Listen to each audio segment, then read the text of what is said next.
حضرت علی کرم اللہ وجہہ کے مشکل ترین فیصلے، اونٹ کیسی تقسیم ہوں گے۔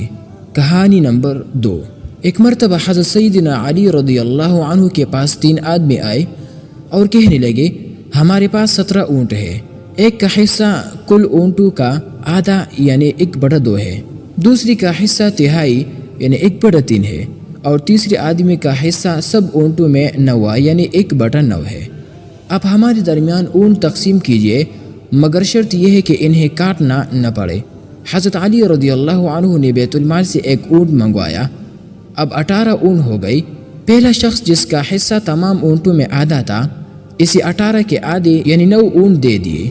دوسرا شخص جس کا حصہ تہائی تھا، اسے 18 کا تہائی یعنی 6 اونٹ دے دیے۔